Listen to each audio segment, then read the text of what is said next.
It's really my pleasure to introduce Eric Mallack. As you know, there's a lot known, but a lot not known about ALD progression and all the different phenotypes and how it all works out. And we're really pleased that Dr. Eric Mallack is looking at this right now. He's currently at Hopkins, director of the clinical research at the Moser Center of Leukodystrophy at Kennedy Krieger, and he'll give us a talk about following all the different manifestations from early to late stage cerebral.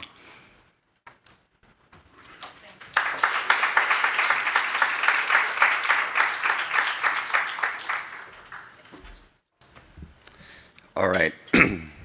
Thank you for inviting me to speak. I really appreciate it, and happy to be here. So what I'm going to talk about today is really what's up on the slide, the MRI progression from untreated early to late stage cerebral ALD. And what that really means is, and as I kind of go through the talk, is what is the timing and change in MRI score over time in untreated patients, and I'll highlight why that's important.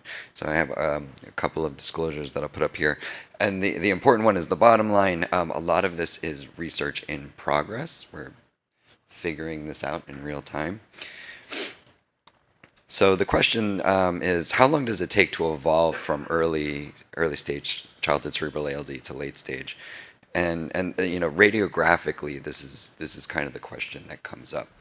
So if you look on your left, you'll see a patient MRI with a small lesion in the splenium of the corpus callosum. It's faint. I actually don't know. Oh, wait.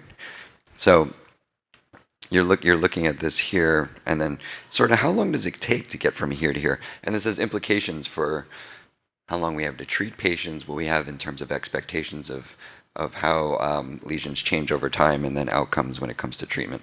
So this is some work we did a couple of years ago, and we sort of backed our way into trying to calculate some portion of that time. So the idea being, we know that early on, lesions grow clinically silently for X amount of time, and then when you hit a less score of like 9 or 10, that's when you really start to show clinical symptoms. So the idea is, how long is this pre-symptomatic or asymptomatic window? So conceptually, this is sort of how I think about the disorder and spending time treating the patients. So we know that thankfully now we have newborn screening in the United States. We pick up boys when they at birth, and we follow them clinically. And there's some asymptomatic time period. They come to the clinic. They're 1, 2, 3, 4 months old.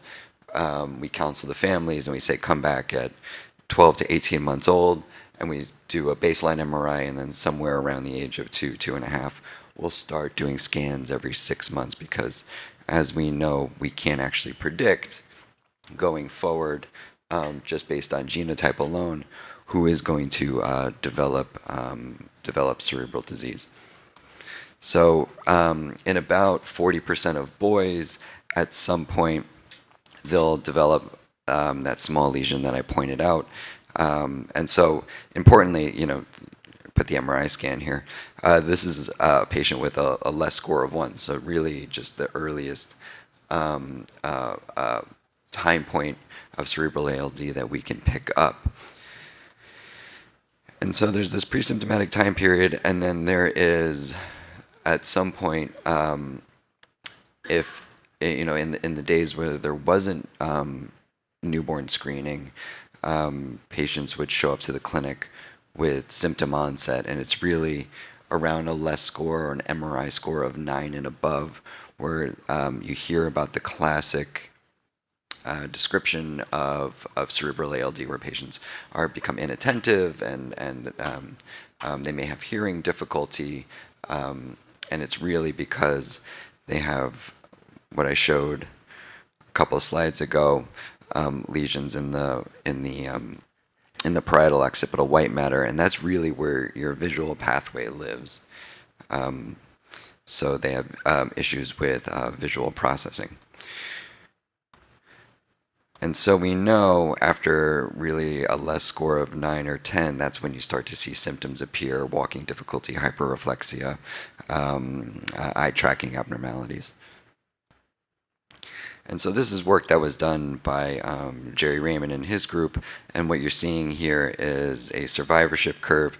And if we transplant patients in this pre-symptomatic time period, the dark line on top is survivorship, so we know patients survive. And then the gray line is the survivorship for major functional disabilities. So patients do well if you transplant them in the pre-symptomatic time period. And for the vast majority of patients, they stay clinically stable and do not accumulate neurological disability. Versus what happened before the advent of newborn screening, where patients would show up with an MRI of a less score of 9 or above. They were symptomatic at the time of transplant. And what you see here, this black line here, is the patients survive, but the proportion of patients over time without major functional disabilities goes down. So patients still accumulate neurological deficits. So we sort of asked the question, well, how long is this? And at the time that we did this study, we were looking at data and essentially looking for data that can kind of get us out to that less score of 9 period. The way the field has kind of evolved over time is before newborn screening, most of the data that we had was in the late stem cell transplant group with patients with pretty significant MRI changes. And now that we're in the newborn screening period, we're treating patients really early. So there's not necessarily a study where we're following patients from the time that there is early lesion onset and not treating them, of course, until they become symptomatic. So we looked at a data set across a lot of centers, many of whom the investigators are here today, and thank you for contributing to all of this. And so when you hear about cerebral ALD and you read about it in the textbooks, you know, they'll sort of tell you that the median or average age is somewhere around the age of 7 or 8 years old. Well, if you look at when lesions crop up and are clinically silent, the age of pre-symptomatic onset is 6.5 years old. If I limit this data, I'm not showing it here, but if I limit this data set down to the patients who just had an MRI score of 1, that average age, or median age of onset is 5.9 years old. So it's under the age of 6 when you really start seeing the highest rate of early disease start to crop up. And so we learned some things during this study, and half the patients at diagnosis would have contrast-enhancing lesions. So that's the gadolinium enhancement that demonstrates blood-brain barrier breakdown, and that is the trigger then to go to stem cell transplant or gene therapy. But what we saw was about half the patients that we looked at didn't have contrast enhancement at baseline. And so we tracked them over time and tried to figure out, well, how long does it take for them to develop contrast enhancement? And I think I'm seeing this more and more, where we see a T2 lesion pop up in the patients that we have under MRI surveillance. And then we have to image them relatively frequently, essentially every 3 months, really at the 3-month mark and the 6-month mark, looking for that contrast enhancement to then get them to transplant. And the median time for that is about 6 months. And again, I'm not showing it here. If I limit this data set down to the patients who just had a diagnostic MRI score of 0.5 or 1, we see that lesional contrast enhancement show up in just under 5 months. So you're diagnosed with a T2 lesion. If it's not contrast enhancing at diagnosis, it takes about 6 months before it actually pops up. So then, how long does it take to actually treat patients? From the time you have that contrast enhancing lesion, that is the reflex to go to stem cell transplant or gene therapy, we treat patients in just under 4 months. So doing the math, right? If you are a patient or your son is undergoing MRI surveillance and they have a T2 lesion that shows up, an early T2 lesion that shows up on MRI, and it's non-contrast enhancing, the average amount of time it's going to take for that contrast enhancement to show up is 6 months. And then we're going to treat you in the next 3 to 4. So from your diagnostic scan, you're already looking at 9 to 10 months out. And so in this patient cohort that we looked at, we had data for 48 patients. The good news is by the time we get you to transplant, 96% of the patients in this cohort were asymptomatic at the time of transplant. And so I bring this up because Dr. Bonkowski did a study where he looked at claims data, and I think it was maybe at this meeting 1 or 2 years ago. We hadn't talked about it, but in conversation this came up, and we realized we were doing the same study with different methods. So Dr. Bonkowski's group, with using insurance claims data, figured out, well, like, how long does it take to get from diagnosis to transplant? And we essentially came up with the same answer. So in rare disease, it's hard to validate data unless somebody repeats your experiments. But I bring this up because this is a validated result using 2 different methods, and we both came up with the same answer. So I'm pretty confident in what we found. So going back to the original question, well, how long is this? In general, at least at the time that we were working on this project, the answer is I don't know, because there is no study where we are going to follow patients from early to late stage disease and not treat them. And maybe this is a little controversial, but I think it may take 2 to 3 years to get to this point. And I'll bring up a real world example to highlight that in a little bit. But what I do know is in identifying patients on newborn screening and diagnosing them with really, really early stage disease, from the time you diagnose them to the time you treat them, it could take up to a year. And the expectation is on MRI, the MRI score is going to bump by 1 to 2 points. But the vast majority of patients, by the time you get them to transplant, are still going to be asymptomatic. So this is a change from how we understand ALD and treatment in ALD, because, as I mentioned earlier, before there was newborn screening, patients would show up, they may be early symptomatic, or if there was family screening and there was a younger sibling in the family who was diagnosed, MRI was done, they have a less score of 6, 7, 8, 9, 10, something like that.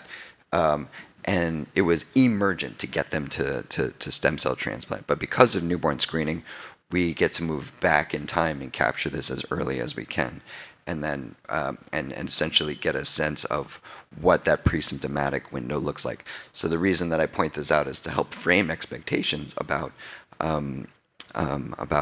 treating patients who are diagnosed with early stage cerebral ALD, and I'm going to say this, not taking the urgency away, because it is an urgent or emergent situation, certainly, but understanding how newborn screening has changed our perspective and has changed our timing, and it's given us a lot of lead time.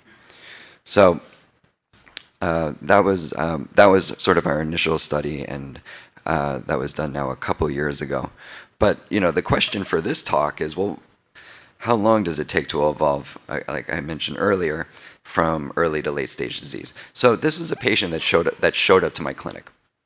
5 years, a little over 5.5 years old, and I'll tell you that you can see the lesion across the splenium of the corpus callosum and the parietal occipital white matter. And also what's not shown here is he also has a frontal lesion. It's just a little bit higher up on a couple of slices. So he's 5.5 years old. His MRI score is 9.5 at this time point. And this patient was in New York. So he had MRIs really early in life, but the group that was imaging him missed the initial lesion.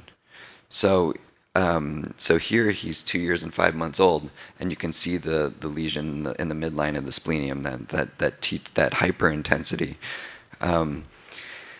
And so I also point this out because while it's very, very, very, very, very rare, the idea that cerebral ALD doesn't happen under the age of 3, this patient's clearly 2.5 and has evidence of disease. So what newborn screening has afforded us is the more we look and the earlier we look, the more we find, and it's our job, and it's my personal research interest to try to help understand and quantify that over time. But if you look at the change in time, it took this patient to get from a less score of 2 to a less score of 9.5. It took him 3 years. And again, I bring this up not because patients who are diagnosed early, we are going to treat them as fast as humanly possible. I think that's understood in the field. But I'm starting to think a little bit more about novel therapies and clinical trials, and how do we really understand the timing for patients who are diagnosed with early stage disease, and what is the comparator, and how do you, over time, understand whether or not your therapy is working? Because I think we have a 1.5 to 3 year time frame from early stage to late stage disease. So, simple math. The change in less score over that 3 years is 7.5. So the change in less score per year for this particular patient is 2.4. So I did some time with with Dr. Eichler as during my doctoral years, and he knows that I like to rummage around the basements of institutions and look for data that's kind of hanging around, but I think that may be informative. So a lot of you may know that I was in New York up until last year, and I've recently joined the Kennedy Krieger Institute. So I did some rummaging around in their data, and tried to find MRI scores of untreated patients, and these are from the years before there was widely available stem cell transplant. So those patients who came in who had early to late stage disease, I was hoping that they would be able to teach us something. And what I'm doing is not new at all. So Dr. Raymond published this in 2019. Dr. Lund, I think, is the senior author on this paper, and they were looking at stem cell transplant outcomes in patients with cerebral ALD. And if you go into the supplementary data and you go to page 7, they have MRI scores for untreated patients as a comparator. And you'll see here the patients that are in blue. So, sorry, they anchored it essentially from the time when patients had their first gadolinium enhancing scan. The patients are in blue, never had a gadolinium enhancing scan. That's probably the group that we would understand as the stable or self-halted or arrested group. You can see their trajectories are relatively flat. And then the patients who are in red, those are the patients who demonstrated gadolinium enhancement at some point during their clinical course. But what you notice about this is most of the patients, at the time they published the paper, most of the patients are already above a less score of 10. And we know that once you get to a less score of 9 or 10, you're in the high-risk transplant or high-risk gene therapy category. So I'm thinking more about, what about the patients who are less score of 5 or below 5? What do their MRI less score trajectories look like? Excuse me. And so again, I'm not inventing this at all. This was published back in 2003 by Dan Less and Dr. Fatimi, and looking at MRI patterns. So if you have pattern 1, you have posterior predominant disease. Pattern 2 is frontal predominant disease. Pattern 3 is involvement of your cortical spinal tract and brainstem. Pattern 4 is disease in your cerebellum, and then 5 is sort of this mixed pattern between frontal and posterior disease. And they looked at a cohort of patients, and so this is age at initial exam. And then they looked at the MRI progression per year. So if you had a lesion in your splenium or in your optic tracts, really posterior parietal occipital dominant disease, which in kids is 85% of the cases, you would expect that your LES score changes by about 2 per year. But again, in looking at the data, the population of patients who generated this data were older. They were 10. And we're starting to think more about, in the era of newborn screening, 2, 3, 4, 5, 6-year-olds. So what is the change in LES score per year for patients who are under the age of 10 years old? So what we did, and after we did a bunch of digging around, was we mapped the LES score of untreated patients with childhood cerebral ALD by age. So this was the inclusion criteria. You needed a minimum of 2 scans because we needed to generate some form of a trajectory. You need to be 0 to 12 years old, at diagnosis. So your first abnormal MRI needed to be under the age of 12. And then we capped the diagnostic LES score at 0.5 to 9, which is kind of the inclusion criteria for the gene therapy trial, and then the ceiling for doing stem cell transplants. So this is kind of what the data looks like. And again, preliminary data. You can tell you can tell I made this in Excel, right? Like this is yeah. So these are patients who had an initial LES score between 0.5 and 9. We have 43 patients in the data set and 143 MRIs. So the reason I put this up here is after we analyze it further, hopefully we'll have this work published. In thinking about moving into the clinical trial space, my pie in the sky hope is that this will be, at least in the imaging space, the control group moving forward for clinical trials, so that we don't have to have placebo-controlled trials in childhood cerebral ALD. So these are patients who, again, showed up to the clinic. They have a diagnostic LES score less than 10, which theoretically makes them eligible for stem cell transplant and then for gene therapy. But in the newborn screening era, we're capturing patients much earlier. So we essentially capped and cut this data, and we made the diagnostic LES score ceiling of 5. And so this is what the data looks like. So we have 31 patients in this data set and over 100 MRI scans. And what you're getting a sense of is the trajectory of change of MRI scores stratified by age. And what you'll see is, the younger patients, as we sort of, I think we know as a field, their MRI scores from diagnosis, if you're younger, sort of take off and they start to rise relatively rapidly. And then there is, which was referenced yesterday, and this is also some work that we've done.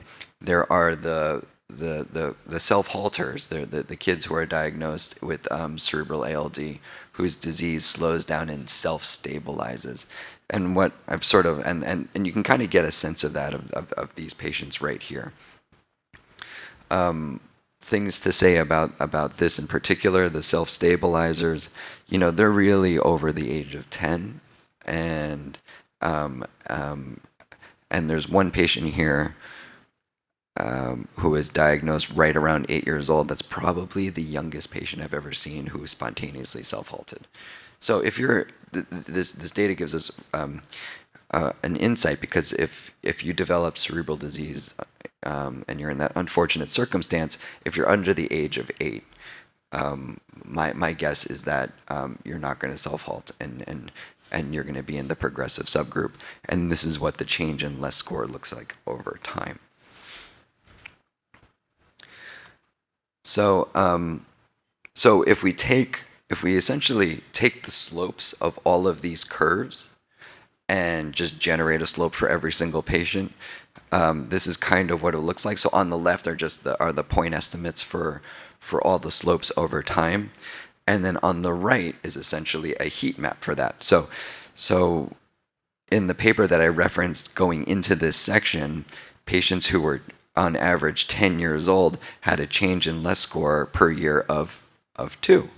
And you'll see the patients who are above 2 years old, they start to get into this lower change in less score per year category. But stratified by age, you can essentially get a sense that there is a bell curve here. So for the patients who are diagnosed at 2, 3, 4 years old, their MRIs will probably look stable for a while, at least as measured by the less scoring system.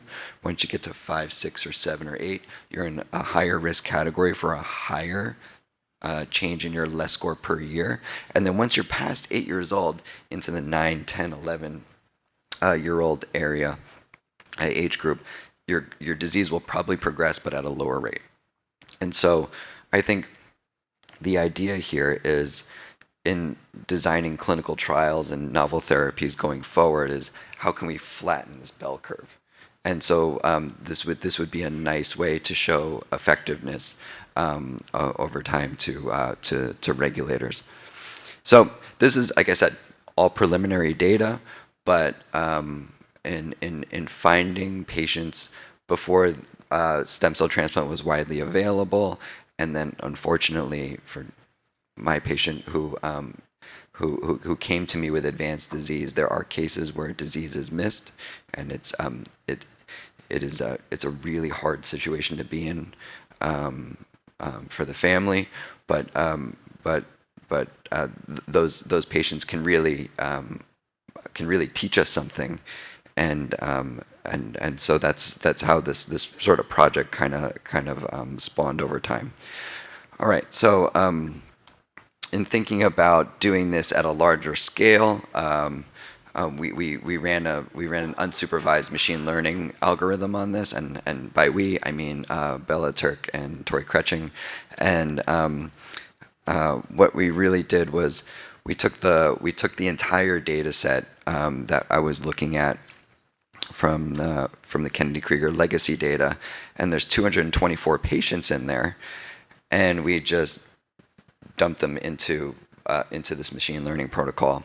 The median less score at the first MRI was 0.5. 2 years later, it was about 2. This is a mixed cohort of data, including asymptomatic patients, which is why that I think that time frame, the change in less score over that time frame, is actually smaller.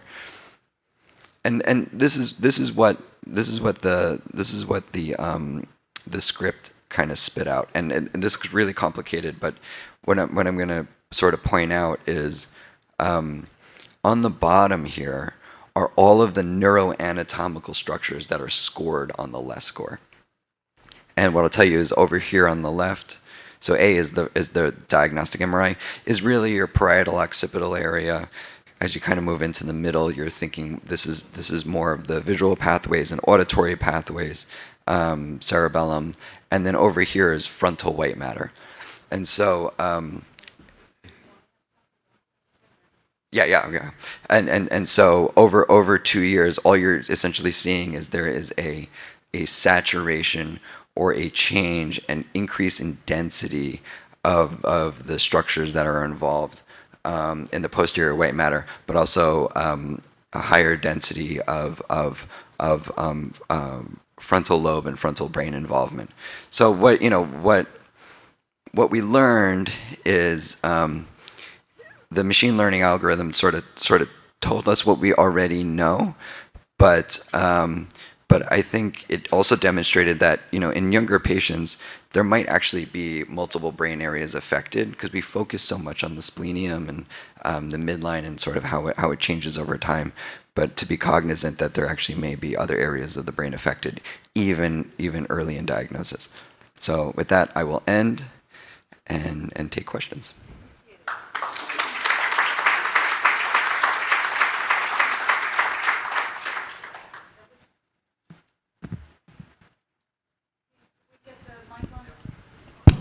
That was great. We could listen to you all morning. Sorry, we're short on time.